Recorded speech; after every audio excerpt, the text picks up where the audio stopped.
다 함께 사도신경으로 신앙 고백하심으로 일요 저녁 예배를 하나님께 드리겠습니다. 전능하사 천지를 만드신 하나님 아버지를 내가 믿사오며 그 외아들 우리 주 예수 그리스도를 믿사오니 이는 성령으로 잉태하사 동정녀 마리아에게 나시고 본디오 빌라도에게 고난을 받으사 십자가에 박혀 죽으시고 장사한 지 사흘 만에 죽은 자 가운데에서 다시 살아나시며 하늘에 오르사 전능하신 하나님 우편에 앉아 계시다가 저리로서 산자와 죽은 자를 심판하러 오시리라.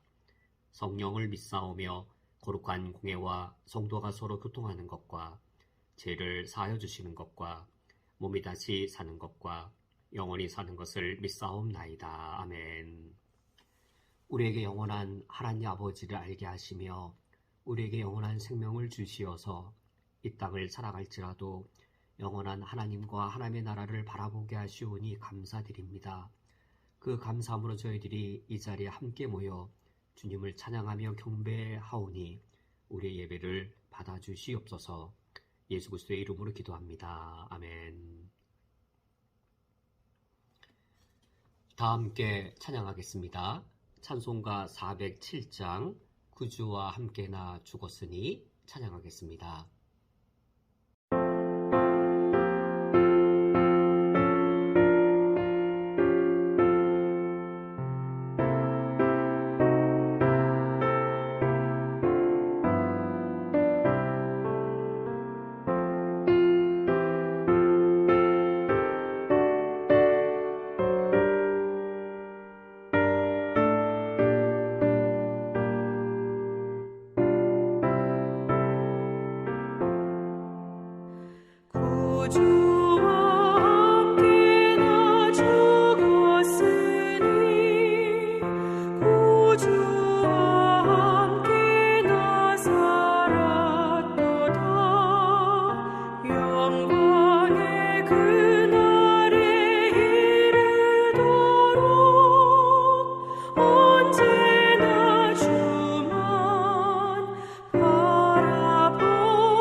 Oh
성경 봉독하겠습니다. 오늘 성경 말씀은 구약성경 민수기 18장 25절과 26절의 말씀입니다. 오늘 성경 말씀을 제가 봉독해 드리겠습니다.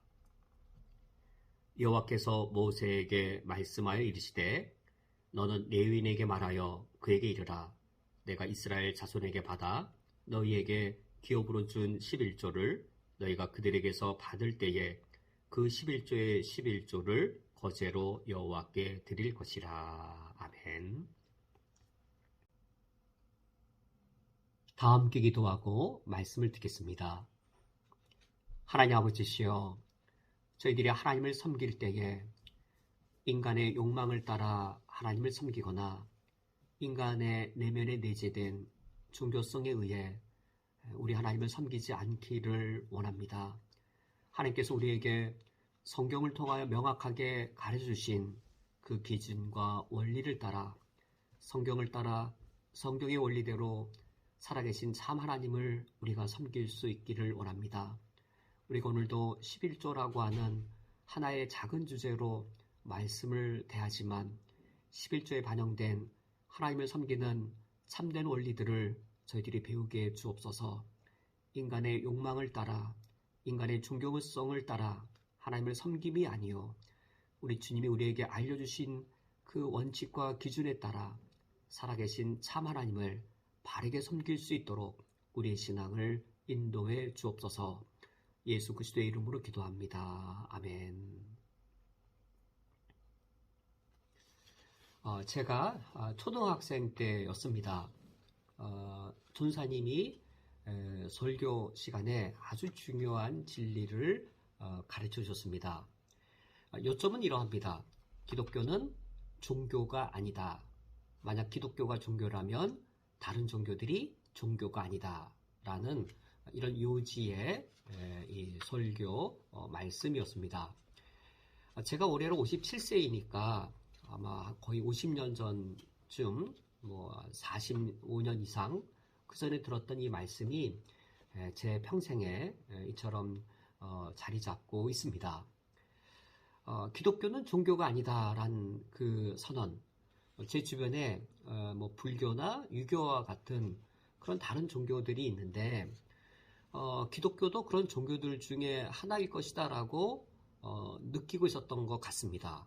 그런데 전사님 말씀에 기독교는 종교가 아니다. 만약에 기독교가 종교라면 다른 종교는 종교가 아니다라는 이 선언은 그 어린 나이에 충분히 어떤 지식으로 이해하지 못했어도 어떤 이 느낌 또는 어떤 중요한 어떤 큰 사실을 막연하게 아는 것, 막연하지만 어떤 큰 중대한 사실만큼은 명확하게 인식하는 것은 가능한 것 같습니다. 우리 기독교는 다른 종교와 비교해서 공통점도 있고 차이점도 있는 그런 특별한 종교 정도에 불과한 것이 아니구나. 여러 종교가 있는데 가장 좋은 종교로 여겨지는 그런 것도 아니구나. 기독교가 유일한 종교이고 참 종교이고 그래서 기독교는 다른 종교들이 종교라면 기독교는 종교가 아니고 기독교가 종교라면 다른 것들은 종교가 될 수 없는 그 유일하고 어떤 특별한 참됨의 그런 특성들을 갖고 있는 것이 우리 기독교이구나라고 하는 그런 어떤 막연하지만 그러나 어떤 중대한 그 사실만큼은 초등학교 어린 아이의 그 마음속에도 분명하게 명확한 인식으로 자리 잡았습니다. 제가 목회를 하면서도 그 초등학교 때 들었던 전사님의 그 설교의 말씀은 정말 그 전사님의 귀한 신앙으로 전사님께서 참 중대한 사실을 발견하셨구나라는 사실을 신학 지식이 늘수록 더 분명하게 이제는 알게 되는 것이죠. 제가 목회를 하면서 교회 밖에서는 불신앙과 싸운다면 교회 안에서는 이 세속화되거나 인간적이거나 그릇된 것들과 이제 교회 안에서 이제 다투고 싸우고 이제 어려움들, 갈등들 그런 것들을 이제 경험하게 되지요. 저는 그것은 올바른 것이라 생각합니다. 우리 균이 우리 몸 밖에만 있는 것이 아니라 균이 몸 안에 들어오면 이제 우리 몸 안에서 이제 내 몸 안에 들어온 이 해로운 것들을, 이 더러운 것들을 이겨내기 위해서 몸에 열도 나고 몸에 증상들이 나타나는 것과 유사한 것이겠죠. 오늘날 우리 한국교회의 모습을 보더라도 이전 시대에 교회들이 겪었던 어려움들 없었던 것이 아닙니다. 한국 교회는 겪고 쿠웨이트에 있는 우리 한국 교회는 우리 교회는 안 겪는가? 그것도 아닙니다. 사실 모든 시대에 모든 장소에 있는 인간들로 구성되어져 있는 교회라고 하면 동일하게 겪는 문제가 있습니다. 바로 기독교의 종교화입니다. 기독교의 종교화란 말은 우리가 하나님을 섬길 때 종교성을 따라 하나님을 섬기고자 하는 그런 강한 욕망이 있는 것이지요. 종교성은 특별히 누구에게 있는 것이 아니라 모든 사람 안에 내재되어 있습니다. 이런 종교성은 인간의 죄성과 이렇게 잘 조화를 이루어서 인간의 종교성에 의해 부도덕한 이방 종교가 만들어진 것이죠. 인간의 죄성과 인간 안에 있는 종교성은 서로 다툼을 잘 안 합니다. 다툴 때도 있지만, 그래서 인간의 종교성에 따라 우리가 하나님을 섬기게 되면 기독교가 이방 종교화 되어지고 비윤리적이거나 또 물질의 탐욕이나 이런 인간의 죄성이 더불어진 그런 왜곡된 타락한 기독교로 흘러갈 수 있는 것이죠. 우리 쿠웨이트 연합교회라고 해서 어떤 무균지대라든지 또는 안전지대에 놓여 있지 않습니다. 왜냐하면 우리 모두가 다 쿠웨이트에 살아가는 우리 한인들도 다 죄인이기 때문에 우리가 모여서 교회 공동체를 이루었을 때에 모든 시대의 모든 교회들이 겪었던 이런 위험함과 어려움들을 우리가 항상 겪을 수 있고 또 겪고 있는 것이지요. 기독교의 종교화, 기독교의 종교화라고 하는 이 문제 중에 특수하고 대표적인 문제가 율법화입니다. 기독교를 종교화시킬 때 기독교적으로 종교화시켜야겠죠. 기독교를 종교화시킬 때 기독교적으로 종교화시키는 것이 바로 율법화여서 사실 이 기독교의 이런 종교화, 율법화의 이 문제는 우리 쿠웨이트 한인연합교회도 사실상 많이 이렇게 내면 속에 은근히 내재되어져 있습니다. 그것이 한국교회의 어떤 이 투박한 기복주의를 추구하거나 또는 아주 목회자가 신적으로 굴리면서 교회를 그릇되게 이끌고 가거나 또 이단과 같거나 그런 교회처럼 명확하게 또는 큰 사건으로 드러나지 않아서 우리 교회가 참 다행이고 하나님께 감사할 부분이지만 그렇다고 해서 우리 쿠웨이트 연합교회라고 해서 무균지대에 안전지대에 놓여 있는 것은 아닙니다. 우리들도 종교화되어질 수 있고 또 종교화된 면이 있고 율법화될 수 있고 또 율법화된 면들도 있습니다. 우리가 이제 11조라고 하는 작은 주제를 가지고 이제 연속하여 말씀을 살펴보는데 제가 이 말씀을 함께 나눌 때의 의도는 단순히 이 어떤 11조라고 하는 헌금만을 알고자 하는 것이 아니고 11조라고 하는 하나의 이 주제를 통하여서 11조라는 문제를 하나, 그것도 구약에서 아주 중요한 주제이죠.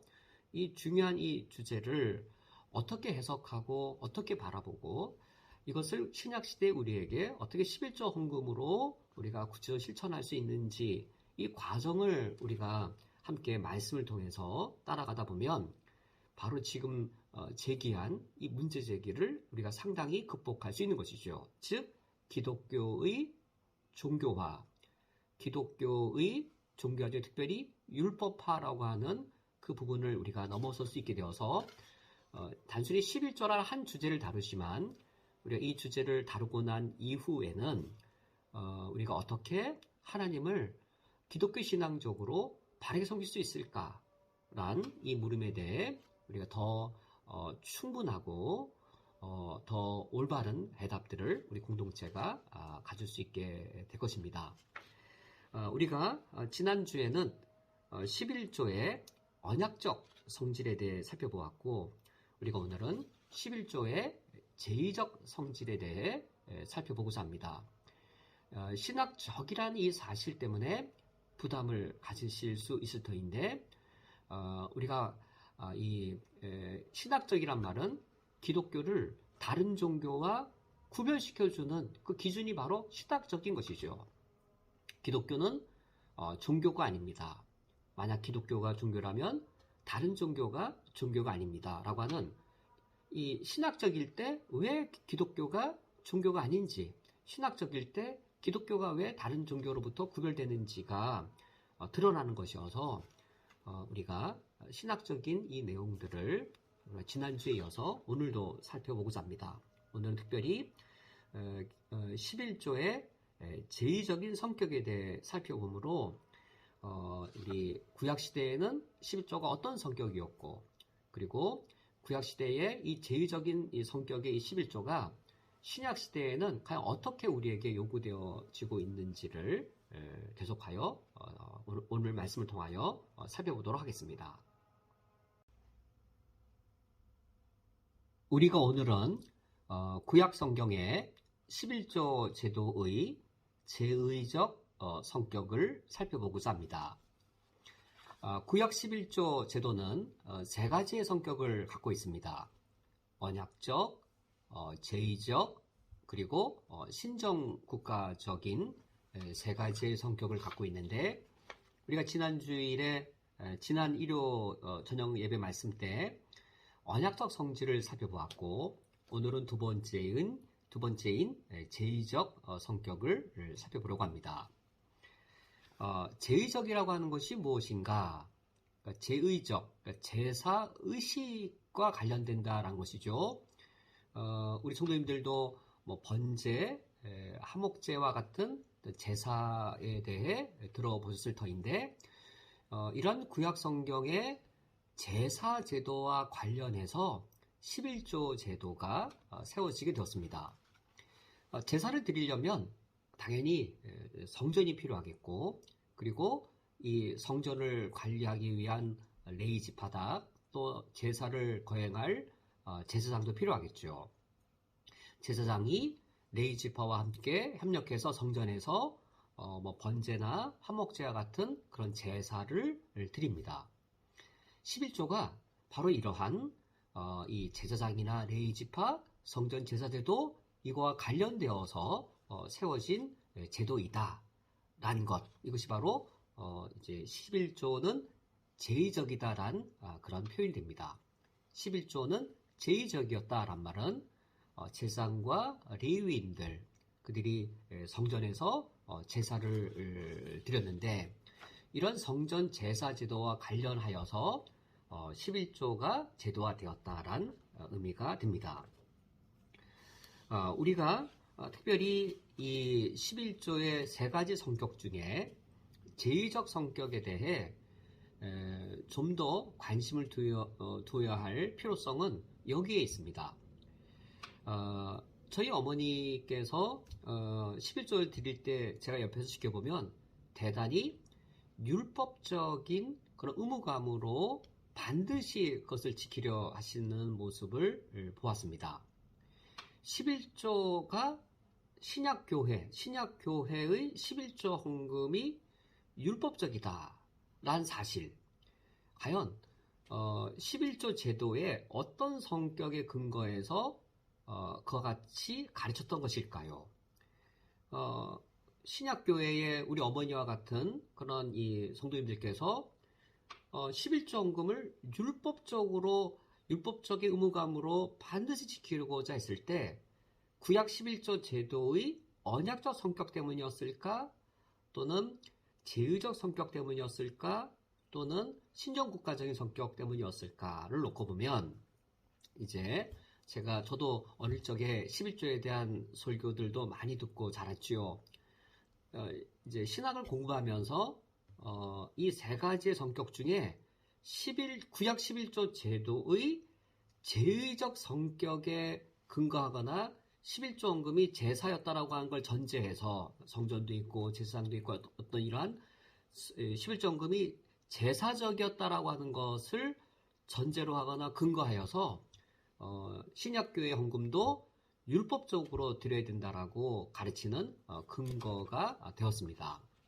그러므로 정말로 신약교회의 11조헌금이 그와 같은 구약시대처럼 율법적인가? 율법적 의무감으로 우리 그리스도인들도 11조헌금을 드려야 되는가란 이 문제는 구약 11조 제도의 그 제의적 성격에 대해 살펴볼 필요성을 우리에게 갖게 하는 것이죠. 11조, 그러니까 이 11조 헌금, 신약교회의 우리의 11조 헌금이 구약시대처럼 율법적 의무감을 가지려면 먼저 전제되는 단순한 사실이 있습니다. 모세율법에 그러니까 구약성경의 11조 제도가 오늘날 신약교회, 이를테면 우리 쿠웨이트 한인연합교회의 11조 헌금과 동일한 제도라면 가능합니다. 정말로 동일한 제도일까요? 우리 교회에도 뭐 감사헌금, 성교헌금, 그거 외에 또 11조 헌금이 있죠. 우리 교회의 11조 헌금은 레위기나 신명기나 민수기에 나오는 그 제의적 성격의 그 11조 제도, 같은 제도일까요? 만약 같은 제도라면 오늘날 우리의 11조 헌금이 그 모세율법의 11조 제도와 우리 쿠웨이트 한인연합교회의 11조 헌금이 둘이 같은 제도라고 한다면, 그렇다면 구약시대 이스라엘 백성들이 율법적 의무감으로 11조를 드렸던 것처럼 오늘날 우리들도 11조 헌금을 동일하게 그런 율법적 의무로 드려야 하는 것이겠죠. 그러므로 이러한 사실이 타당하냐 타당하지 않느냐를 밝히는 사실은 어려운 작업이 아닐 수 있습니다. 오히려 단순한 작업일 수 있는 것이죠. 우리가 정말로 레위기 본문을, 민수기 본문을, 신명기 본문을 읽으면서 하나님께서 모세에게 명령하신 구약 성경의 11조 제도는 무엇이었나를 보면 됩니다. 특히 우리는 오늘 제의적 성격을 보여주는 이 모세율법의 11조를 보고자 하는데 어떤 의도와 어떤 목적을 가지고 또 어떤 방식으로 11조를 드리겠는가, 어떤 제도였는가, 이거를 먼저 우리가 이 성경 본문을 통해 읽고 확인해 보면 그 다음에 오늘날 우리 쿠웨이트 한인연합교회를 비롯하여 한국교회가 드리고 있는 11조 헌금 비교해 보면 둘을 같은 제도라고 말할 수 없다라는 결론은 너무나도 명확하게 드러납니다. 그래서 우리가 오늘 11조 그 헌금의 제의적 성격을 우리가 살펴보기 위해 우리가 힘써야 할 가장 1차적인 그 작업은, 1차적인 과정은 직접 성경 본문을 보고 하나님께서 어떠한 11조 제도를 세우셨는가, 구약 성경에서의 11조 제도란 무엇이었는가. 우리들은 단순하죠. 월급에서, 이를테면 월급에서 이제 10분의 1을 단순히 떼어내면 되는 것이죠. 그것을 우리가 정기적인 예배일에 헌금 시간에 드리는, 과연 구약 시대의 이 11조 제도도 오늘날 11조 헌금과 동일시할 수 있는 같은 제도였는가, 그것을 확인하는 것은 결코 복잡하거나 어려운 과정이 아닙니다. 물론 약간의 목회자의 성경 해석에 도움이 필요할 수는 있겠지만 그러나 우리가 명확하게 또 단순히 확인할 수 있는 과정이 되겠습니다. 그래서 우리가 오늘은 구약의 11조 제도는 제의적인 성격을 갖고 있었다는 사실을 오늘 확인해 보려고 하고 있고, 우리 이어서는 구약의 주요한 본문들을 통해서 과연 구약의 11조 제도는 어떤 제도였는가, 어떤 면에서 제의적으로 이 11조 헌금이 필요했고 또 어떻게 사용되었는지를 이어서 살펴보도록 하겠습니다. 이제 이어서 제의적 성격을 지닌 11조 제도의 구체적인 내용들을 살펴보도록 하겠습니다. 우리에게 가장 기본적으로 중요한 것은 성경 본문을 직접 읽고 하나님께서 이스라엘 백성들에게 어떠한 11조 제도를 주셨는지를 파악하는 겁니다. 이것이 기본이고 기본적으로 가장 중요한 사실이 됩니다. 그러려면 우리가 성경 본문을 직접 읽어야 되는데 우리는 오늘 민수기 18장의 11조 제도 그리고 신명기 12장의 11조 제도를 살펴보려 하는데 이 두 본문은 특별히 11조 제도의 제의적 성격을 잘 드러내주는 그런 본문들입니다. 이 제의적 성격의 이 11조 제도도 우리가 이해하기 쉽게 크게 세 수로 구분해 볼 수 있는데 먼저 첫 번째는 민수기 18장 20절부터 마지막 32절까지의 본문에 나타나 있습니다. 우리 성도님들께서도 성경 본문을 직접 보시기 바라는데 제 성경으로는 구약 성경 227쪽에 있습니다. 민수기 18장 20절 말씀을 보면 왜 이스라엘 백성들에게 레위 지파에게 11조를 드리도록 했는가? 이스라엘 백성들이 레위 지파에게 11조를 드려야 할 이 근거가 나타나 있습니다. 20절 말씀을 제가 읽어드리면 여호와께서 또 아론에게 이르시되, 여기 아론이란 아론으로 대표되는 레위 지파 전체라고 여겨야겠지요. 너는 이스라엘 자손의 땅에 기업도 없겠고, 여기 이스라엘 자손의 땅이란 가나안 땅을 가리킵니다. 가나안 땅에 레위 지파에 기업이 없다라고 합니다. 그들 중에 아무 분깃도 없을 것이나 라고 말씀하시는데, 우리가 여호수아서를 읽어보면 12지파가 가나안 땅을 정복하였을 때에 11지파에게는 땅이 기업으로 돌아가서 그 가나안 땅에서 이제 농사를 짓거나 또는 목축을 하여서 생활할 수 있게 되는 것이죠. 루벤 지파이든 갓 지파, 유다 지파 모든 지파들이 이처럼 땅을 기업으로 분배받습니다. 그러나 레위 지파에게는 땅을 분배받게 하지 아니하셨고 하나님을 섬기기 위해 성전에서 봉사하도록 합니다. 땅을 분배받지 않고 그 대신에 성전에서 하나님을 섬기는 그들은 어떻게 생활을 해야 하겠는지요? 20절 하반절 말씀 계속 보시면 내가 이스라엘 자손 중에 내 분깃이요 내 기업이니라 라고 하여서 레위 지파는 땅을 기업으로 분배받는 것이 아니라 하나님을 분깃으로 하나님을 기업으로 얻게 되어집니다. 바로 이제 11지파의 이스라엘 백성들이 11조를 드리면 그것을 받는다라고 하는 것에 그것을 가리키는 사실이 되는 것이지요.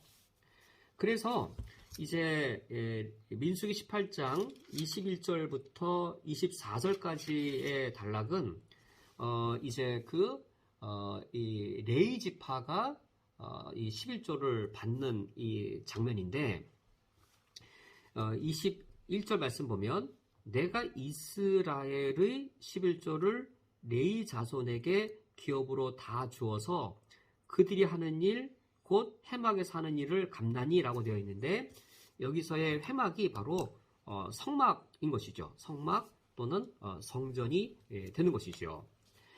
레위 지파에게 드리는 11조를 이스라엘의 11조라고 일컫는 것을 보게 됩니다. 이스라엘의 11조, 누가 누구에게 11조를 드리도록 하셨나요? 11지파의 이스라엘 11지파가 레위 지파에게 11조를 드리겠습니다. 이스라엘의 11지파가 레위 지파에게 드린 11조이므로 그 11조의 명칭은 이스라엘의 11조가 되는 것이고, 이처럼 11지파가 레위 지파에게 11조 드리는 이유는 그 레위 지파가 회막에서 일하고 다른 땅을 분깃으로 얻지 못하기 때문인 것이지요. 두 번째 11조가 있는데 그것은 25절에서 29절까지의 본문입니다. 민수기 18장 26절 말씀을 보시면 너는 레위인에게 말하여 그에게 이르라.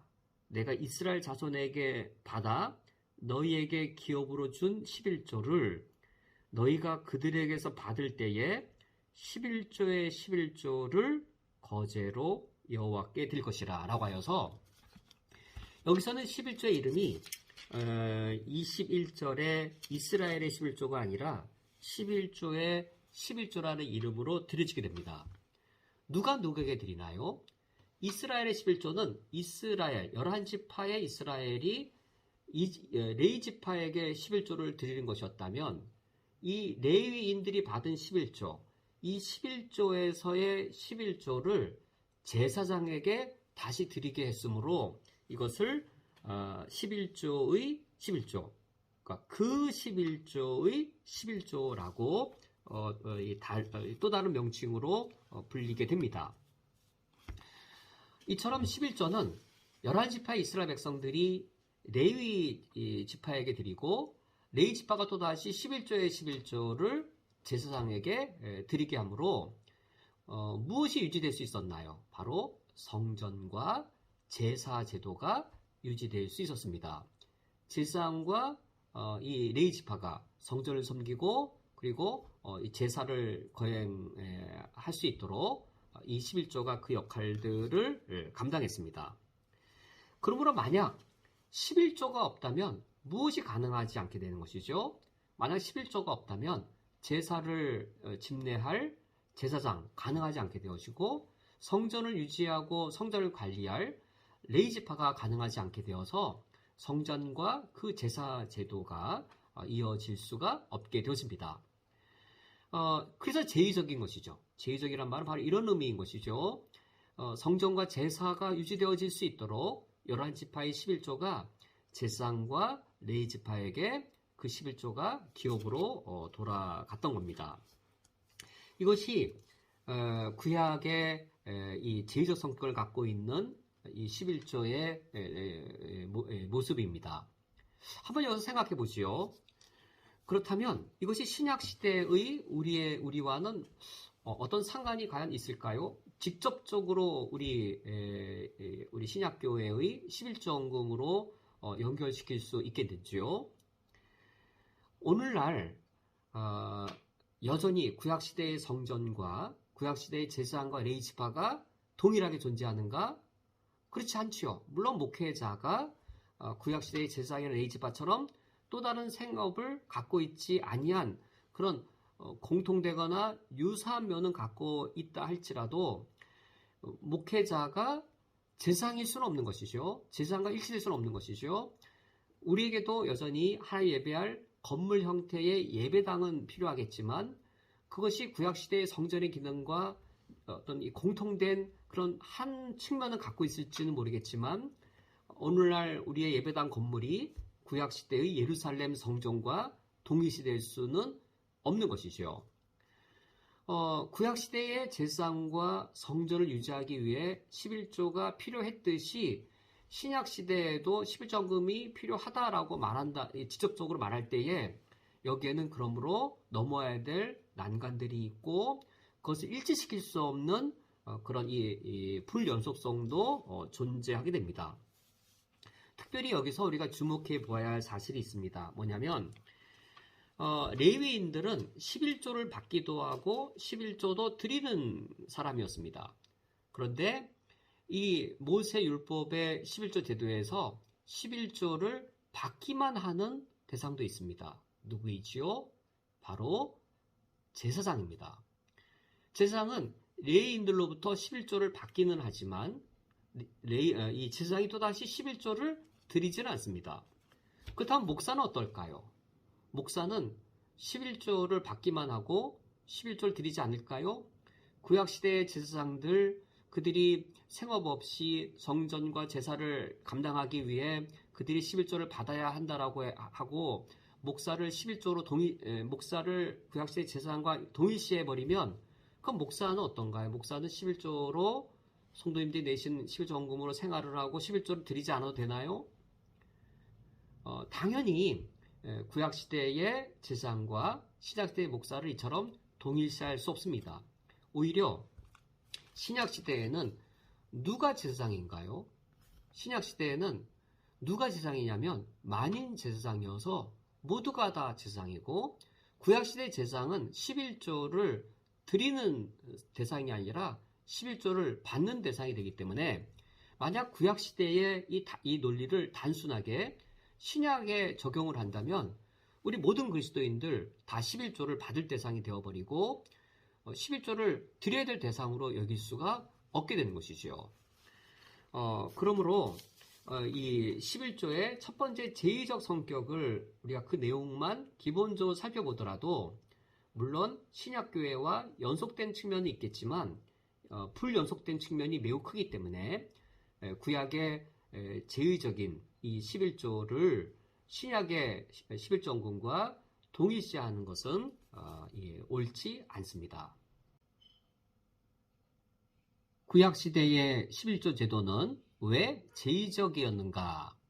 우리는 방금 그 첫 번째 이유를 살펴보았습니다. 성전과 제사를 위해서 제사장과 레위인들에게 11조를 드렸기 때문이지요. 그렇다면 이 11조는 누가 먹었을까요? 제사장이 11조를 먹고 그리고 레위 지파가 이 11조를 먹게 되었습니다. 그런데 우리가 이 신명기의 이 11조 이 명령을 보면 이 11조 헌금을 먹는 대상이 제사장과 레위인이 아닙니다. 누가 먹냐면 11조를 드린 우리가 먹습니다. 우리가 11조를 드리고 우리가 11조를 먹습니다. 아무 때나 먹는 것이 아니고 이스라엘의 3대 축제 절기인 유월절, 오순절, 초막절 때 이 11조를 먹습니다. 즉 유월절을 지키기 위해 그리고 오순절이나 초막절을 지키기 위해 하나님께 11조를 드렸고 그 11조를 가지고 이 절기 때 먹었던 것이지요. 11조를 먹었다란 말 자체가 좀 생소할 수 있을 텐데 오히려 구약 성경에서는 오히려 그것이 자연스러운 표현입니다. 신명기 12장 7절 말씀, 제 성경으로는 구약 성경 281쪽인데 이를테면 이러합니다. 거기 곧 너희의 하나님 여호와 앞에서 먹고 라고 나와 있죠. 여기 먹는다는 말이 그 위에 6절 말씀에 11조이거든요. 11조를 먹습니다. 어떻게 11조를 먹는가? 드려지는 11조가 오늘날 같은 돈, 화폐 형태가 아니고 먹을 수 있는 음식의 형태를 드렸기 때문인 것이죠. 같은 그 신명기 12장 17절 말씀을 보면 이 당시 무엇을 11조로 드렸는지가 나와 있는데 17절 말씀 보면 너는 곡식과 포도주와 기름의 11조와 라고 되어 있어서 이때 드려지는 11조가 이제 첫 번째 분류는 이 어떤 곡물인 것이죠.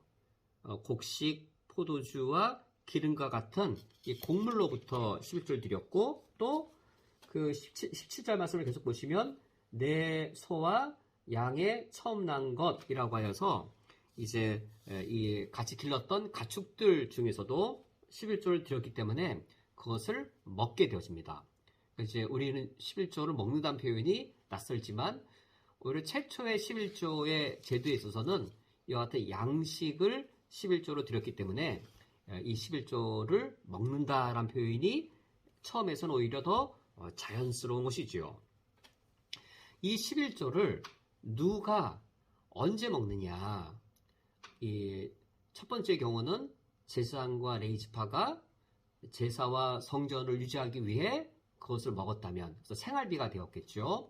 이 두 번째는 그것이 아니었고 유대인들의 3대 축제 때였습니다.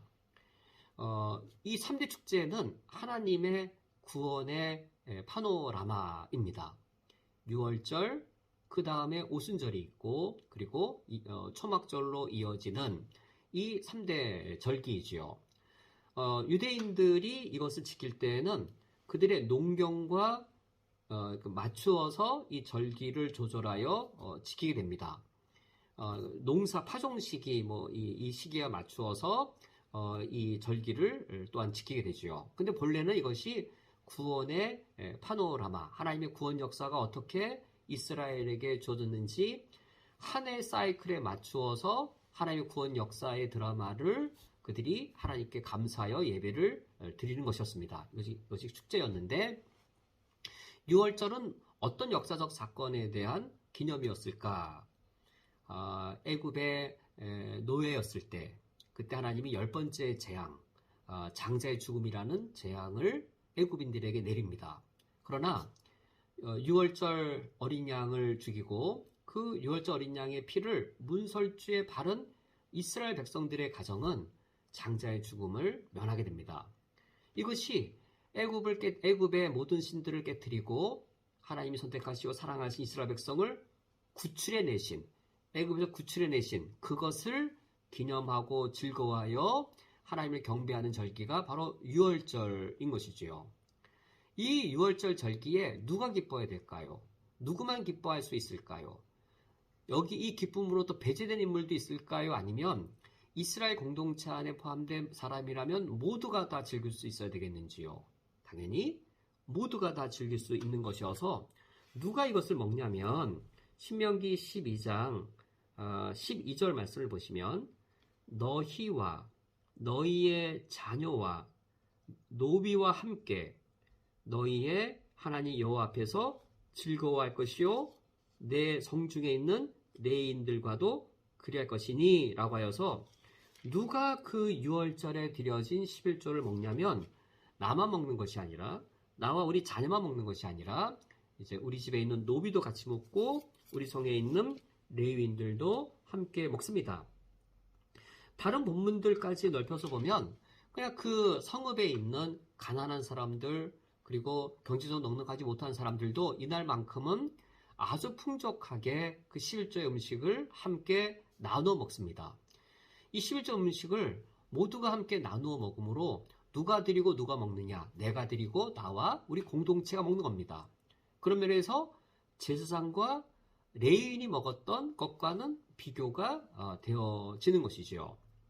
이와 같이 유월절, 우리를 구원하신 하나님을 높이기 위해 11조의 음식을 함께 먹으며 하나님을 예배했고 유월절 이후에 이제 50일이 지나면 오순절이 이어지게 됩니다. 이 오순절이라고 하는 것은 이제 농사절기와 맞물리게 이 절기 날짜를 택한 것이죠. 본래는 농사가 없는 광야 40년 기간 동안에는 농사를 짓지 않았죠. 광야 40년 기간에는 그냥 이동 생활을 했기 때문에 농사를 하지 않았는데 가나안 땅에 정착하면서는 이제 이것을 농사절기와 맞추어서 이제 세 개의 절기를 지키게 됩니다. 그래서 이제 오순절이라고 하는 이제 이름도 붙여지게 되는 것이죠. 근데 이 오순절은 어떤 것에 대한 기념일이냐면 이스라엘 백성들이 이제 유월절 그리고 홍해 바다를 건너는 출애굽 이후에 시내 광야에 1년간 머물게 됩니다. 이때 하나님께로부터 율법을 수여받으면서 언약 체결을 하고 언약 백성이 되었습니다. 이것을 기념하는 것이 오순절이었습니다. 이 오순절 때에도 우리가 드디어 이제 하나님의 구원받은 이후에 하나님의 언약 백성이 되었고 언약 백성의 증표로서 하나님 우리에게만 율법을 주셨다. 우리에게만 십계명을 주셨다. 이것을 기뻐하고 즐거워하면서 이때 11조를 먹습니다. 누가 11조를 먹냐면 나와 우리 가족만 먹는 것이 아니라 우리 성중에 거하고 있는 나그네와 레위지파와 모든 경제적으로 어려운 모든 이웃들이 그 성에 있는 모든 성읍의 사람들이 함께 즐거워하면서 이 11조를 먹습니다. 그 이후에 이어져 나오는 그 절기가 이제 이 초막절입니다. 초막절은 이거죠. 이스라엘 백성들이 이제 그 1년간 시내 광야에 머문 후 39년 동안 초막 생활을 하면서 광야길을 걸어갑니다. 39년의 광야길을 걸어갈 때에 낮에는 하늘에 구름기둥이 그리고 밤에는 하늘에 불기둥이 낮의 뜨거움과 밤의 추위로부터 그들을 보호해 주었습니다. 바로 하나님의 지켜주심이었고 39년간의 하나님의 지켜주신 끝에 이스라엘 백성들이 가나안 땅까지 들어올 수 있었습니다. 그들의 39년의 초막생활의 고난의 삶은 가나안 땅에 들어왔을 때 그들을 하나님의 언약 백성으로 길러주는 훈련의 기간이고 연단의 기간이어서 가나안 땅을 정복하고 이스라엘 나라를 세울 수 있을 만큼 강해지는 기간이었습니다. 그것을 즐거워하고 그들이 기뻐합니다. 초막의 삶의 그 시련 속에서 우리를 보호해 주시고 적과 꿀이 흐르는 가나안 땅까지 인도하신 하나님을 예배합니다. 너무 즐겁죠. 즐겁기 위해서 11조를 또다시 한번 먹습니다.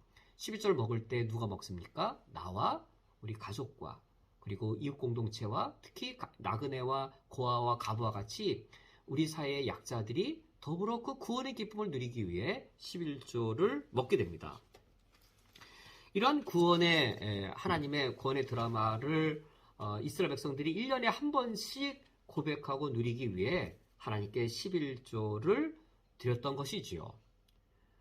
만약에 11조가 없었다면 무엇이 가능하지 않았을까요?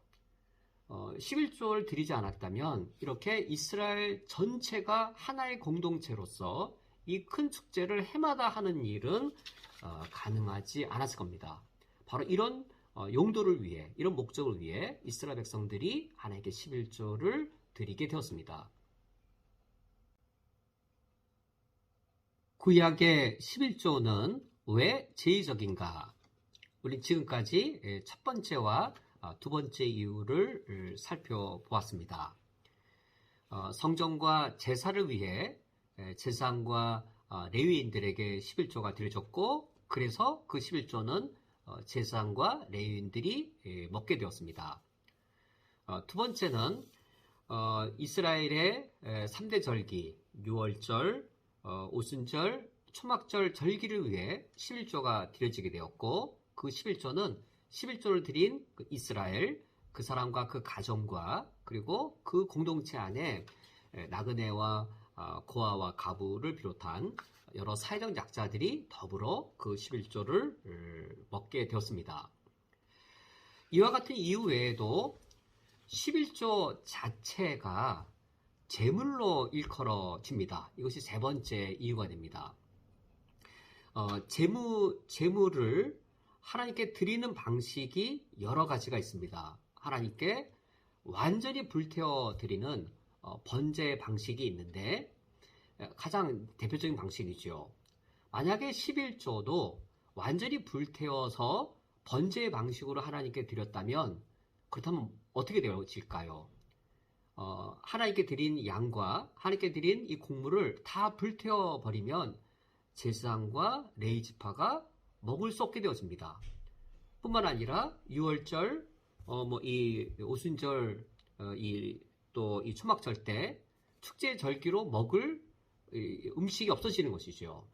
그러므로 이 11조를 하나님께 드릴 때에는 번제 방식이 아니라 흔들어 드린다라고 하는 방식의 거제의 방식으로 하나님께 이 11조를 드리게 했습니다. 앞서 살펴본 민수기 18장 24절에 여호와께 거제로 드리는 11조라고 하여서 거제 방식으로 드린다라고 되어져 있고 우리가 방금 살펴본 신명기 12장 6절 말씀을 보더라도 너희의 11조와 너희 손의 거제라고 하여서 이 하나님께 11조를 드릴 때의 그 방식은 이것은 불태워 드리는 번제의 방식이 아니라 흔들어서 드리는 거제 방식으로 드림을 알 수 있습니다. 이처럼 11조를 거제 방식으로 드렸다라고 하는 것이 무엇을 의미하죠? 이 11조 자체가 제물이라는 것이고 11조 자체가 제물이므로 11조는 제의적 성격을 지니고 있다라고 우리가 확증할 수 있습니다. 이처럼 우리는 구약의 11조 제도는 철저하게 제의적 성격을 갖고 있음을 우리가 세 가지 사실로 확인해 보았습니다. 그렇다면 이제 우리가 마지막으로 정리할 사실이 이겁니다. 구약의 11조가 이와 같이 제의적 사실이었다는 것은 오늘날 우리 그리스도인들에게 어떤 의미를 주는 것인가? 우리가 오늘 결론적으로 이 물음에 대해 말씀을 맺고자 합니다. 구약의 11조가 철저하게 제의적이었으므로 이 구약의 11조는 성전과 성전에 진행되는 제사와 분리시킬 수가 없습니다. 구약의 11조는 성전과 그 제사를 유지하기 위해 필요했던 제사장을 위한 것이었고 그리고 레위 지파를 위한 것이었고 그리고 이 11조 자체가 이스라엘 백성들의 하나님의 구원의 축제를 기념하기 위한 것이었고 또 그 자체로도 제물이었습니다.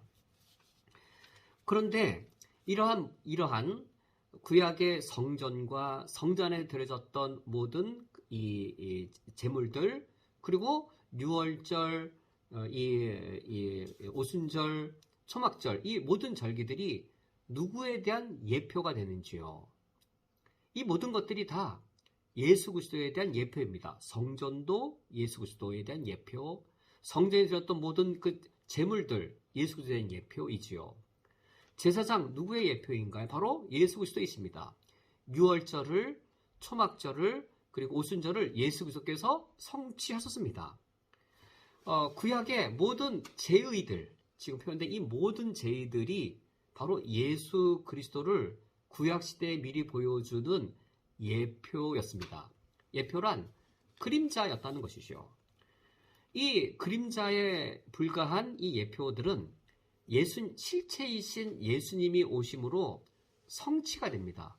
성취가 되었다는 말은 종교를 가져왔다는 말이고, 종교를 가져왔다는 말은 그 이후로는 더 이상 이 건물 형태의 성전이 필요하지 않고 더 이상 성전 안에서 제사를 드릴 필요가 없게 되는 것이지요. 예수 그리스도께서 십자가에 영원하고 완전한 제물로 우리를 대신하여 십자가에 죽으신 이후로는 더 이상 우리의 죄를 속할 제사를 드릴 필요가 없습니다. 예수님께서 십자가에 죽으실 때 내가 다 이루었다라고 말씀하셨는데, 예수님이 다 이루었다라고 말씀하신 것은 바로 구약의 성전과 성전 제사의 모든 것들을 내가 다 성취했다. 성취했으므로 종결되었다. 더 이상 구약 성전의 기능은 더 이상 없다. 구약 성전이 예표했던 것들은 예수님의 십자가의 죽음과 부활에서 다 이루어진 것이죠. 이때 예수님이 완전한 제물이시고 뿐만 아니라 완전한 대제사장이 되어서 이 모든 것들을 다 성취하셨습니다. 그러면 더 이상 예수님의 부활 이후에는 건물 성전이 필요 없게 되었고, 더 이상 제사를 드릴 필요가 없게 되었으므로 무엇도 필요 없게 되었나요? 성전에서 제사를 드릴 제사장이 필요 없게 되었고, 성전을 관리할 레위인도 필요 없게 되었습니다. 레위인과 제사장들은 기업이 없으므로 11조가 필요했는데, 레위인과 제사장이 필요 없으므로 그들을 위한 11조를 드릴 필요도 없게 된 것이죠. 11조 제도는 성전을 위한 제도였어요. 성전 제도가 있는 것에 부과되어지는 제도였습니다. 성전이 종결되므로 성전에 부과되어졌던 제도였던 11조 제도도 동시에 신약 시대에 종결되게 되는 것이지요. 예수님이 참된 성전이시고 참된 대제사장이십니다. 오늘날은 우리가 제사장이고 우리가 성전입니다.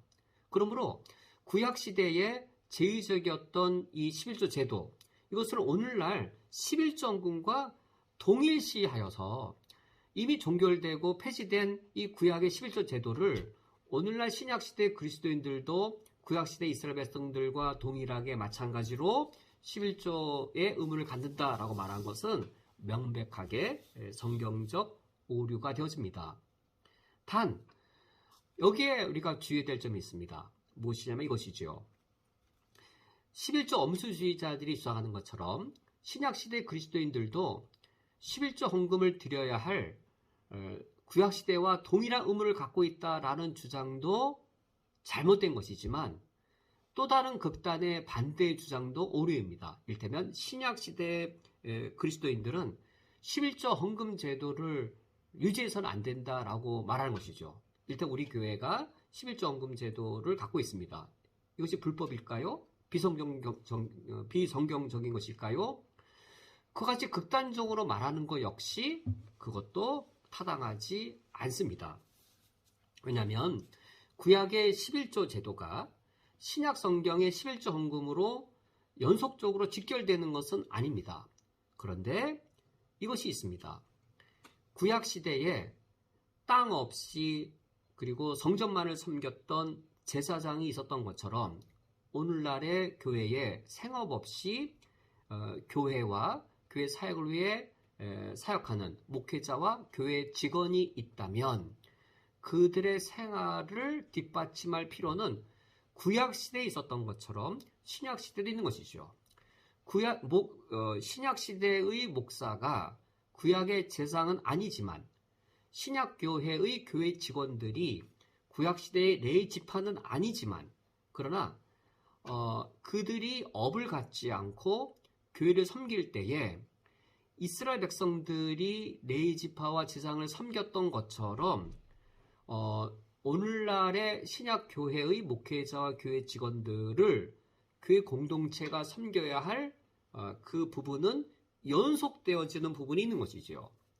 그래서 우리는 극단적으로 폐지론으로 가서도 안 되겠지, 연속된 엄술주의로 가서도 안 되겠지만 또 다른 극단인 폐지론으로 가서도 안 되겠습니다. 왜냐하면 구약시대의 이스라엘 백성들이 내 모든 소유의 주인이 하나님이십니다라고 고백하여 11조 헌금을 드렸던 것처럼 그런 신앙 고백의 필요성이 오늘날도 우리에게 동일하게 있는 것이기 때문입니다. 오늘날 우리 그리스도인들도 하나님 향해 주인이 내 생명의 주인이시오 나의 모든 소유가 하나님 것이라고 고백할 필요성은 동일하게 갖고 있기 때문입니다. 물론 여기서 조심해야 될 사실 한 가지 더 말씀드리고 마치겠습니다.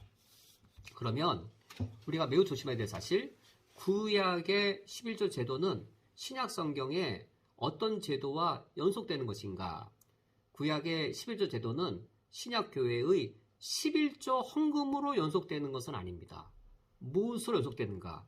구약의 11조 제도가 신약교회의 헌금 제도로 연속된다라고 봐야 됩니다. 그래야 성경 전체의 논리가 맞습니다. 우리 헌금 안에 부활절 감사헌금, 또 성탄절 감사헌금, 11조, 성경헌금 여러 헌금 제도가 있지요. 이 구체적인 헌금 제도는 이렇게 세워도 되고 저렇게 세워도 됩니다.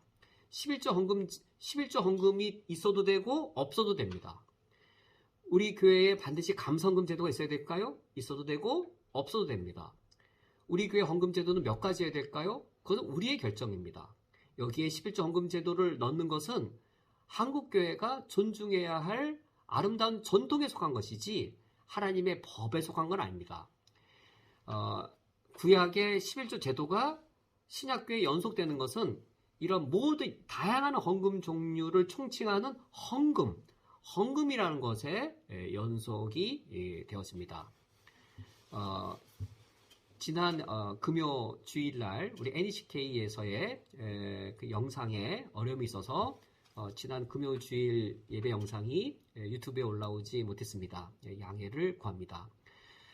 이제 11조에 대한 말씀 우리가 다음 주에는 11조 헌금의 세 번째 성격인 신정국가적 성격을 살펴보므로 11조 헌금의 11조 제도의 세 가지 성격을 우리가 살펴보는 것을 마치고자 합니다. 우리가 11조 헌금 제도를 살펴보는 것은 단순히 11조란 제도 하나를 살펴보는 것이 아니라 우리 기독교 신앙이 종교적이고 율법적인 것을 넘어서서 바르게 하나님을 섬기기 위한 하나님의 인도하심을 받기를 원한 겁니다. 11조에 대한 이 헌금의 원리를 살펴봄으로써 하나님과 나 사이의 신앙의 관계가 더욱더 긴밀해지고 가까워지는 그런 말씀의 기회가 되기를 원합니다. 함께 기도하시겠습니다. 하나님 아버지시여, 우리가 하나님을 섬기되 더 많은 물질의 양과 더 많은 분량의 봉사로 주님을 섬기는 것, 그 자체가 중요한 것이 아니며 주님 우리에게 바라시는 것은 하나님 향한 진정한 사랑과 하나님 아버지 앞에서 내 마음과 뜻을 다하여 드리는 온전한 헌신의 고백을 주님이 원하시는 줄 저희도 이미 잘 알고 있습니다. 11조 헌금 제도를 살펴보므로 우리가 단순히 하나님 아버지 앞에서 우리가 알아야 될 지식들이 늘어나는 것이 아니라 하나님 아버지 앞에서 마땅히 회복되어야 할 바른 관계가 더욱더 깊어지게 해 주옵소서. 예수 그리스도의 이름으로 기도합니다. 아멘. 다 함께 주기도로 오늘 예배를 폐하겠습니다. 하늘에 계신 우리 아버지여, 이름이 거룩히 여김을 받으시오며 나라가 임하시오며 뜻이 하늘에서 이루어진 것 같이 땅에서도 이루어지이다.